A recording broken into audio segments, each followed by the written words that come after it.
Pumunta kami dito kay Nanay Flora kasi kukuha na namin siya ng konting detalye tungkol sa kanyang buhay. So guys, puntahan na natin sila guys. Let's go. So, walang. Ayo. Ay, naman day. Ready naman day guys. So, nana si Nanay Flora sa sulod guys. So, let's go out. Let's go inside. Ayan. Hapon na ngayong hapon. So, ayan. So guys, mauni siya si Nanay Flora. So, malikod na siya siguro ko guys. Ayan. Okay, so guys, niya ito kay Nanay Flora para pangutan-o nato siya guys kung unsa ang iyang kinabuhi diri sa bukid. So, ato siyang pangutan-on kung napa ba siya mga anak or bana or nag-atiman kaniya diri sa sa ilang balay, kung giatiman pa ba siya or wala na or giabandon na ba siya sa iyang mga anak. So ato siyang introduce guys kung kuan para mailhan sa dinyo kung kinsa iyang pangalan. Nayon sa mong pangalan Flora Gawahan. Flora Gawahan yung niya guys. Pangalan niya guys Flora Gawahan. So nay may asawa na po kayo. Naa pa kay asawa karon? Wala na. So wala na siyang asawa guys. Namatay na? Wala. Nagduway siya. Ayun guys, wala na pala siyang asawa kasi nagduway. Kung baga guys, dalawa yung asawa ng dalawa yung babae ng kanyang asawa. Kung baga dalawa sila okay, basta kayo na umintindi yun guys, okay? Basta hindi ko alam kung paano sasabihin but then isang lalaki, dalawang babae. Ayun, tama? Okay. So napila imong edad na minyo? 15. So guys, at the age of 15 years old, naminyo na si nanay. So pila ang unsa kang tuig nay na kanang giburos nimo imong kamagulangan? City. So 1 year ang gap guys bago si nanay nagkabuntis. So kinsa man ang pangalan sa panganay nimo nay? Si Ernita. So asa naman na siya karon? Do-doon baka niya nay matag-adlaw. Ngano man unsa man problema? May yung trabaho. Naa siya trabaho. So okay. So unsa man kumusta man ang buhay diri sa bukid nay? Okay ra ba ka diri? Trabaho ra man inadlaw. Trabaho og inadlaw. Pila man ang adlaw nay? 200 ka man ang adlaw. So dili gid siya sapat. Pero ikaw ra man di ba imurag og galingon ang imong gabuhion. So wala nay lain. Wala na. So pila imong edad nay? 64. At the age of 64 again guys, si nanay nagtatrabaho pa din. Di ba sa mga mayayaman guys or sa mga ibang lugar, hindi na nila pinatrabaho yung kanilang mga nanay. Kasi mahina na yung tuhod, di ba?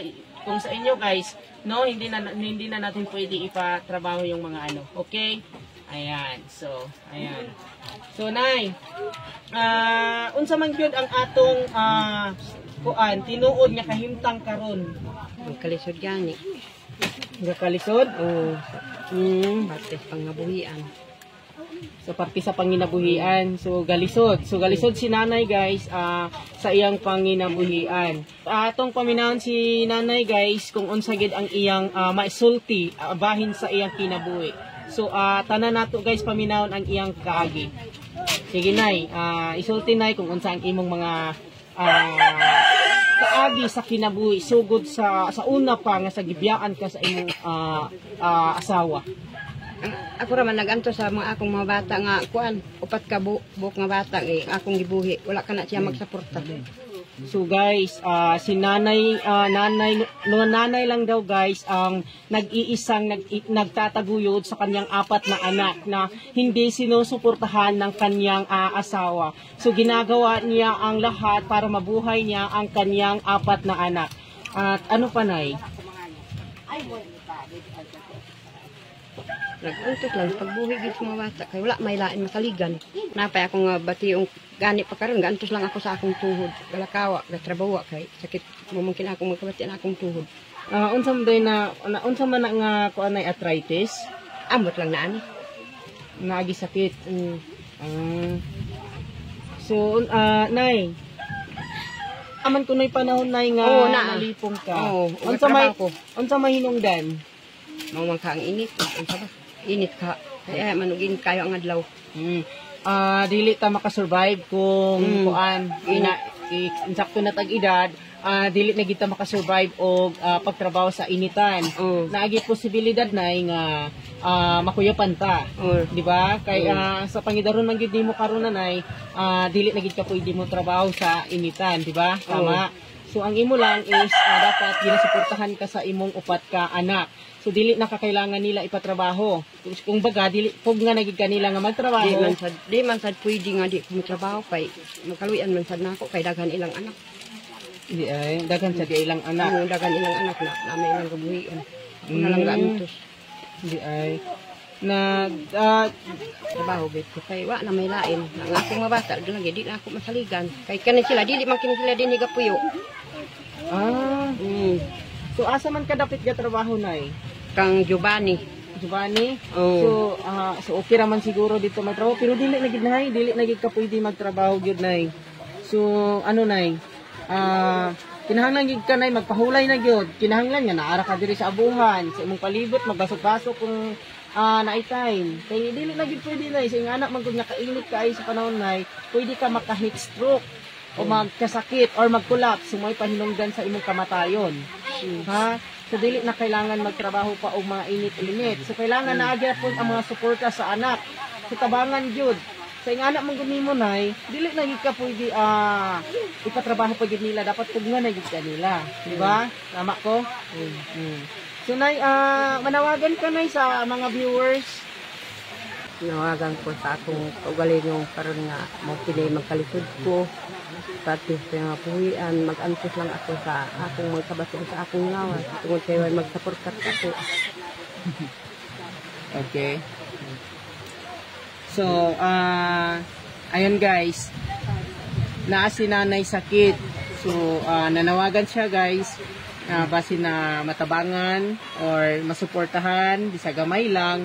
O, hinaot guys nga masuportahan si nanay sa iyang mga kinahanglan, mga kuan guys, mga tambal or uban pa nga kinahanglan jud nga madapat sa iyang kalawasan. Kasi sa edad ni nanay karon jud dili na gid angay pa nga magtrabaho. So gikinahanglan na gid niya guys nga mag-relax. Diri lang dapat siya sa ilang balay nga walay dili na siya magtrabaho even mag-adto sa field kay napakainit talaga guys, sobra. So hindi na natin kailangan yung mga magulang natin ipatrabaho sa mga ganyan sa ganyang bagay. So okay ra day sa imo nga magtrabaho ka dadto. Okay ra man sad sa ako. Atro mo lagi kun moabot ang kuan magkalipong ako, magkalipong ko di sa adlaw. Halawa.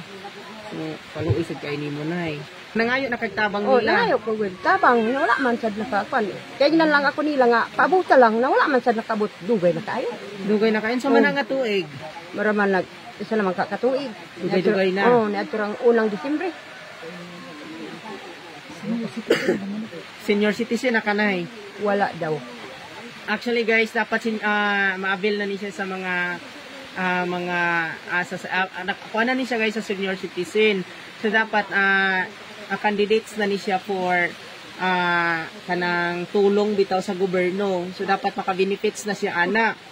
Kasi tigo lang na at the age of 64 guys. So ang atong applicable nga edad is 60 para maka-avail ng mga pangkadawaton sa mga senior citizen.